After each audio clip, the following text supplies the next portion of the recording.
گیدڑ کی موت آتی ہے تو شہر کی طرف دوڑتا ہے۔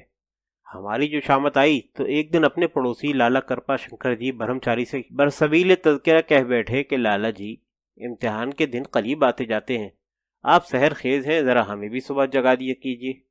وہ حضرت بھی معلوم ہوتا ہے نفلوں کے بھوکے تھے۔ دوسرے دن اٹھتے ہی انہوں نے ایشور کا نام لے کر ہمارے دروازے پر مکہ بازی شروع کر دی۔ کچھ دیر تو ہم سمجھے کہ عالم خواب ہے، ابھی سے کیا فکر، جاگیں گے تو لاہور پڑھ لیں گے۔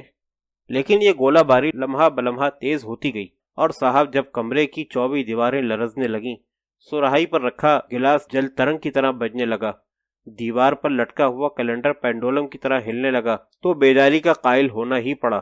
مگر اب دروازہ ہے کہ لگاتار کھٹکھٹایا جا رہا ہے۔ میں کیا، میرے آباء و اجداد کی روحیں اور میری قسمت خوابیدہ تک جاگ اٹھی ہوگی۔ بہتیرا آوازیں دیتا ہوں، اچھا اچھا، تھینک یو، جاگ گیا ہوں، بہت اچھا، نوازش ہے۔ ہاں جناب ہے کہ سنتے ہی نہیں۔ خدایا کس آفت کا سامنا ہے، یہ سوتے کو جگا رہے ہیں یا مردے کو جلا رہے ہیں؟ اور حضرت عیسیٰ بھی تو بس واجبی طور پر ہلکی سی آواز میں قم کہہ دیا کرتے ہوں گے۔ زندہ ہو گیا تو ہو گیا، نہیں تو چھوڑ دیا۔ کوئی مردے کے پیچھے لٹ لے کے پڑ جایا کرتے تھے، توپے تھوڑا ہی داغا کرتے تھے۔ یہ تو بھلا ہم سے کیسے ہو سکتا تھا کہ اٹھ کر دروازے کی چٹخنی کھول دیتے؟ پیشتر اس کے کہ بستر سے باہر نکلیں۔ دل کو جس قدر سمجھانا بجھانا پڑتا ہے اس کا اندازہ کچھ اہل ذوق ہی لگا سکتے ہیں۔ آخر کار جب لیمپ جلایا اور ان کو باہر سے روشنی نظر آئی تو طوفان تھما۔ اب جو ہم کھڑکی میں سے آسمان کو دیکھتے ہیں تو جناب ستارے ہیں کہ جگمگا رہے ہیں۔ سوچا کہ آج پتہ چلائیں گے کہ سورج آخر کس طرح سے نکلتا ہے، لیکن جب گھوم گھوم کر کھڑکی میں سے اور روشن دان میں سے چاروں طرف دیکھا اور بزرگوں سے صبح کاذب کی جتنی نشانیاں سنی تھیں ان میں سے ایک بھی کہیں نظر نہ آئی تو فکر سی لگ گئی کہ آج کہیں سورج گرہن نہ ہو۔ کچھ سمجھ میں نہ آیا تو پڑوسی کو آواز دی، لالا جی، لالا جی۔ جواب آیا، ہوں۔ میں نے کہا، آج یہ کیا بات ہے، کچھ اندھیرا اندھیرا سا ہے۔ کہنے لگے، تو اور کیا 3 بجے ہی سورج نکل آئے؟ 3 بجے کا نام سن کر ہوش گم ہو گئے۔ چونک کر پوچھا، کیا کہا تم نے؟ 3 بجے ہیں؟ کہنے لگے، 3 تو نہیں، کچھ 7 ساڑھے 7 منٹ اوپر 3 ہے۔ میں نے کہا، ارے کمبخت، خدائی فوجدار بدتمیز کہیں کے، میں نے تجھ سے یہ کہا تھا کہ صبح جگا دینا یا یہ کہا تھا کہ سرے سے سونے ہی نہ دینا؟ 3 بجے جاگنا بھی کچھ شرافت ہے؟ ہمیں تو نے کوئی ریلوے گارڈ سمجھ رکھا ہے؟ 3 بجے ہم اٹھ سکا کرتے تو اس وقت دادا جان کے منظور نظر نہ ہوتے؟ ابے احمق کہیں کے، 3 بجے اٹھ کے ہم زندہ رہ سکتے ہیں؟ امیر زادے ہیں، کوئی مذاق ہے؟ لا حول ولا قوت۔ دل تو چاہتا تھا کہ عدم تشدد کو خیر بات کہہ دوں، مگر پھر خیال آیا کہ بنی نوع انسان کی اصلاح کا ٹھیکہ کوئی ہم ہی نے لے رکھا ہے۔ ہمیں اپنے کام سے غرض، لیمپ بجھایا اور بڑبڑاتے ہوئے پھر سو گئے، اور پھر حسب معمول نہایت اطمینان کے ساتھ بھلے آدمیوں کی طرح اپنے 10 بجے اٹھے، 12 بجے تک منہ ہاتھ دھویا اور 4 بجے چائے پی کر ٹھنڈی سڑک کی سیر کو نکل گئے۔ شام کو واپس ہاسٹل میں وارد ہوئے۔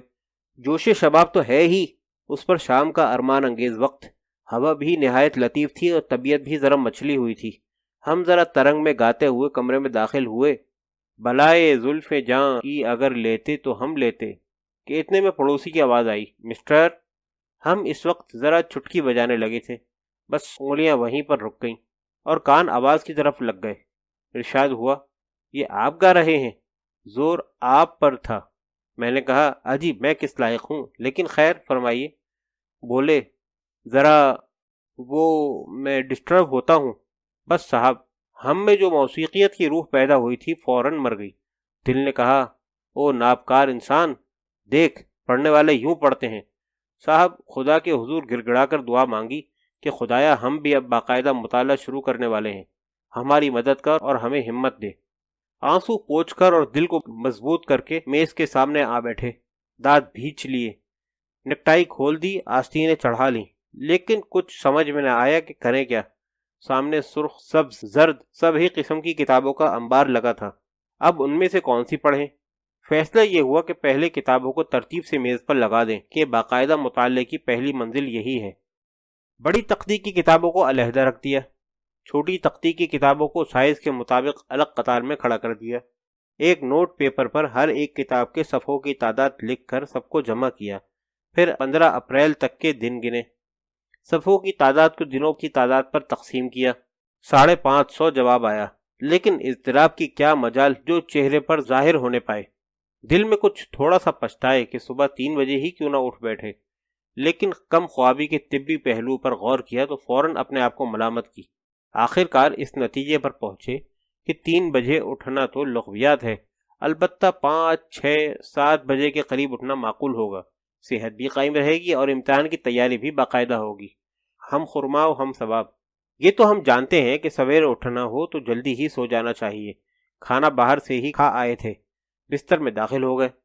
چلتے چلتے خیال آیا کہ لالا جی سے جاگنے کے لیے کہہ ہی نہ دیں، یوں ہماری اپنی قوت ارادی کافی زبردست ہے، جب چاہے اٹھ سکتے ہیں، لیکن پھر بھی کیا حرج ہے۔ ڈرتے ڈرتے آواز دی، لالا جی۔ انہوں نے پتھر کھینچ مارا، یس۔ ہم اور بھی سہم گئے کہ لالا جی کچھ ناراض معلوم ہوتے ہیں، تو طلاع کی درخواست کی، لالا جی صبح آپ کو بڑی تکلیف ہوئی، میں آپ کا بہت ممنون ہوں، کل اگر ذرا مجھے 6 بجے، یعنی کہ جس وقت 6 بجے جواب ندارت۔ میں نے پھر کہا، جناب 6 بج چکے تو سنا آپ نے؟ چپ۔ لالا جی کڑکتی ہوئی آواز نے جواب دیا، سن لیا 6 بجے جگا دوں گا، 3 گاما پلس 4 الفا پلس۔ ہم نے کہا، بس بہت اچھا، یہ بات ہے۔ توبہ، خدا کسی کا محتاج نہ کرے۔ لالا جی آدمی بہت شریف ہیں۔ اپنے وعدے کے مطابق دوسرے دن صبح 6 بجے انہوں نے دروازوں پر گھوسوں کی بارش شروع کر دی۔ ان کا جگانا تو محض ایک سہارا تھا کہ ہم خود ہی انتظار میں تھے کہ یہ خواب ختم ہو لے تو پھر بس جاگتے ہیں۔ وہ نہ جگاتے تو میں خود 1-2 منٹ کے بعد آنکھیں کھول دیتا۔ بہر صورت جیسا کہ میرا فرض تھا میں نے ان کا شکریہ ادا کیا۔ انہوں نے اس شکل میں قبول کیا کہ گولہ باری بند کر دی۔ اس کے بعد کے واقعات ذرا بحث طلب سے ہیں اور ان کے متعلق روایات میں کسی قدر اختلاف ہے۔ بہرحال اس بات کا تو مجھے یقین ہے اور میں قسم بھی کھا سکتا ہوں کہ آنکھیں میں نے کھول دی تھیں۔ پھر یہ بھی یاد ہے کہ ایک نیک اور سچے مسلمان کی طرح کلمہ شہادت بھی پڑھا۔ پھر یہ بھی یاد ہے کہ اٹھنے سے بیشتر دیباچے کے طور پر ایک آدھ کروٹ بھی لی۔ پھر کا نہیں پتا، شاید لحاف اوپر سے اتار دیا، شاید سر اس میں لپیٹ دیا، یا شاید کھانسا یا خراٹا لیا۔ خیر یہ تو یقینی امر ہے کہ 10 بجے ہم بالکل جاگ رہے تھے، لیکن لالا جی کے جگانے کے بعد اور 10 بجے سے پیشتر خدا جانے ہم پڑھ رہے تھے یا شاید سو رہے تھے۔ نہیں، ہمارا خیال ہے کہ پڑھ رہے تھے یا شاید سو رہے تھے۔ بہر صورت یہ نفسیات کا مسئلہ ہے جس میں نہ آپ ماہر ہیں اور نہ میں۔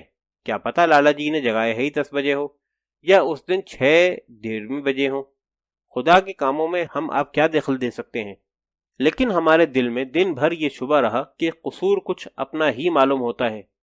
جناب شرافت ملاحظہ ہو کہ محض اس شبہ کی بنا پر صبح سے شام تک ضمیر کی مرامت سنتا رہا اور اپنے آپ کو کوستا رہا، مگر لالا جی سے ہنس ہنس کر باتیں کی، ان کا شکریہ ادا کیا اور اس خیال سے کہ ان کی دل شکنی نہ ہو حد درجے کی طمانیت ظاہر کی کہ آپ کی نوازش سے میں نے صبح کا سہانا اور روح افزا وقت بہت اچھی طرح صرف کیا، ورنہ اور دنوں کی طرح آج بھی 10 بجے اٹھتا۔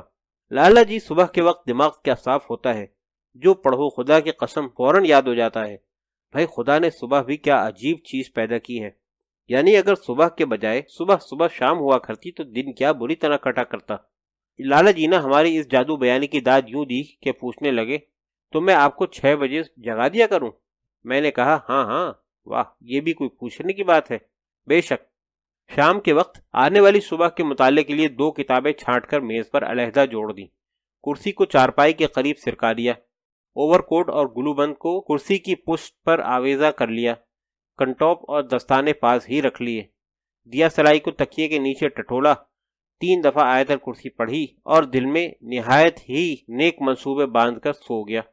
صبح لالا جی کی پہلی دستک کے ساتھ ہی جھٹ آنکھ کھل گئی۔ نہایت خندہ پیشانی کے ساتھ لحاف کی ایک کھڑکی میں سے ان کو گڈ مارننگ کیا اور نہایت بیدارانہ لہجے میں کھانسا۔ لالا جی مطمئن ہو کر واپس چلے گئے۔ ہم نے اپنی ہمت اور اولوالعزمی کو بہت سراہا کہ آج ہم فوراً ہی جاگ اٹھے۔ دل سے کہا کہ دل بھیا، صبح اٹھنا تو محض ذرا سی بات ہے، ہم یوں ہی اس سے ڈرا کرتے تھے۔ دل نے کہا، اور کیا، تمہارے تو یوں ہی اوسان خطا ہو جایا کرتے ہیں۔ ہم نے کہا، سچ کہتے ہو یار، یعنی اگر ہم سستی اور کسالت کو خود اپنے قریب نہ آنے دیں تو ان کی کیا مجال ہے کہ ہماری باقاعدگی میں خلل انداز ہوں۔ اس وقت لاہور شہر میں ہزاروں ایسے کاہل لوگ ہوں گے جو دنیا و مافیا سے بے خبر نیند کے مزے اڑاتے ہوں گے، اور ایک ہم ہیں کہ ادائے فرض کی خاطر نہایت شگفتہ طبعی اور غنچہ دہنی سے جاگ رہے ہیں۔ بھائی کیا برخوردار سعادت آثار واقع ہوئے ہیں۔ ناک کو سردی سی محسوس ہونے لگی تو اسے ذرا یوں ہی سا لحاف کی اوٹ میں کر لیا اور پھر سوچنے لگے، خوب، تو ہم آج کیا وقت پر جاگے ہیں؟ بس ذرا سی اس کی عادت ہو جائے تو باقاعدہ قرآن مجید کی تلاوت اور فجر کی نماز بھی شروع کر دیں گے۔ آخر مذہب سب سے مقدم ہے۔ ہم بھی کیا روز بروز الحاد کی طرف مائل ہوتے جاتے ہیں، نہ خدا کا ڈر اور نہ رسول کا خوف، سمجھتے ہیں کہ بس اپنی محنت سے امتحان پاس کر لیں گے۔ اکبر بیچارہ یہی کہتا کہتا مر گیا، لیکن ہمارے کان پر جوں تک نہ چلی، لحاف کانوں پر سرک آیا۔ تو گویا آج ہم اور لوگوں سے پہلے جاگے ہیں، بہت ہی پہلے، یعنی کالج شروع ہونے سے بھی 4 گھنٹے پہلے۔ کیا بات ہے! خداوندان کالج بھی کس قدر سست ہیں کہ ایک مستعد انسان کو 6 بجے تک قطعی جاگ اٹھنا چاہیے۔ سمجھ میں نہیں آتا کہ کالج 7 بجے کیوں نہ شروع ہوا کرے۔ لحاف سر پر۔ بات یہ ہے کہ تہذیب جدید ہماری تمام اعلیٰ قوتوں کی بیخ کنی کر رہی ہے، عیش پسندی روز بروز بڑھتی جاتی ہے۔ آنکھیں بند۔ تو اب 6 بجے ہیں، تو گویا 3 گھنٹے تو متواتر مطالعہ کیا جا سکتا ہے۔ سوال یہ ہے کہ پہلے کون سی کتابیں پڑھیں، شیکسپیئر یا ورڈسورتھ؟ میں جانوں شیکسپیئر بہتر ہوگا۔ اس کی عظیم الشان تصانیف میں خدا کی عظمت کے آثار دکھائی دیتے ہیں، اور صبح کے وقت اللہ میاں کی یاد سے بہتر کیا چیز ہو سکتی ہے؟ پھر خیال آیا کہ دن کو جذبات کے محشر سطح سے شروع کرنا ٹھیک فلسفہ نہیں۔ ورڈسورتھ کو پڑھیں، اس کے اوراق میں فطرت کو سکون و اطمینان میسر ہوگا، اور دل اور دماغ نیچر کی خاموش دلاویزیوں سے ہلکے ہلکے لطف اندوز ہوں گے۔ لیکن ٹھیک ہی رہے گا شیکسپیئر، نہیں ورڈسورتھ۔ لیڈی میک بتا، دیوانگی، سبزہ زار، سنجر سنجر، باد بہاری، شید حوث، کشمیر، میں آفت کا پرکالہ ہوں۔ یہ معمہ اب مابعد طبیعت ہی سے تعلق رکھتا ہے کہ پھر جو ہم نے لحاظ سے سر باہر نکالا اور ورڈسورتھ پڑھنے کا ارادہ کیا تو وہی 10 بج رہے تھے۔ اس میں نامعلوم کیا بھید ہے۔ کالج ہال میں لالا جی ملے۔ مسٹر، صبح میں نے آپ کو پھر آواز دی تھی، آپ نے جواب نہ دیا۔ میں نے زور کا قہقہہ لگا کر کہا، اوہو لالا جی یاد نہیں، میں نے آپ کو گڈ مارننگ کہا تھا، میں تو پہلے ہی سے جاگ رہا تھا۔ بولے وہ تو ٹھیک ہے، لیکن بعد میں، اس کے بعد کوئی 7 بجے کے قریب میں نے آپ سے تاریخ پوچھی تھی، آپ بولے ہی نہیں۔ ہم نے نہایت تعجب کی نظروں سے ان کو دیکھا، گویا وہ بالکل پاگل ہو گئے ہیں، اور پھر ذرا متین چہرہ بنا کر ماتھے پر تیوریاں چڑھائے غور و فکر میں مصروف ہو گئے۔ 1 منٹ تک ہم اس تعمق میں رہے، پھر یکایک ایک محجوبانہ اور معشوقانہ انداز سے مسکرا کے کہا، ہاں ٹھیک ہے ٹھیک ہے، میں اس وقت نماز پڑھ رہا تھا۔ لالا جی مروب سے ہو کر چل دیے، اور ہم اپنے زہد و اتقاء کی مسکینی میں سر نیچا کیے کمرے کی طرف چلے آئے۔ اب یہی ہمارا روز مرہ کا معمول ہو گیا ہے، جاگنا نمبر 1 6 بجے، جاگنا نمبر 2 10 بجے۔ اس دوران لالا جی آواز دیں تو نماز۔ جب دل مرحوم ایک جہان آرزو تھا تو یوں جاگنے کی تمنا کیا کرتے تھے کہ ہمارا فرق ناز محو بالش کم خواب ہو، اور سورج کی پہلی کرنیں ہمارے سیاہ پرپیچ بالوں پر پڑ رہی ہیں، کمرے میں پھولوں کے بوئے سحری روح افزائیاں کر رہی ہو، نازک اور حسین ہاتھ اپنی انگلیوں سے بربت کے تاروں کو ہلکے ہلکے چھیڑ رہے ہوں، اور عشق میں ڈوبی سرلی اور نازک آواز مسکراتی ہوئی گا رہی ہو، تم جاگو موہن پیارے۔ خواب کی سنہری دھند آہستہ آہستہ موسیقی کی لہروں میں تحلیل ہو جائے، اور بیداری ایک خوشگوار تلسم کی طرح تاریکی کے باریک نقاب کو خاموشی سے پارا پارا کر دے۔ چہرہ کسی کی نگاہیں اشتیاق کی گرمی محسوس کر رہا ہو، آنکھیں مسحور ہو کر کھلیں اور 4 ہو جائیں، دلاویز تبسم صبح کو اور بھی درخشندہ کر دے، اور گیت سانوری صورت توری من کو بھائی کے ساتھ ہی شرم و حیا میں ڈوب جائے۔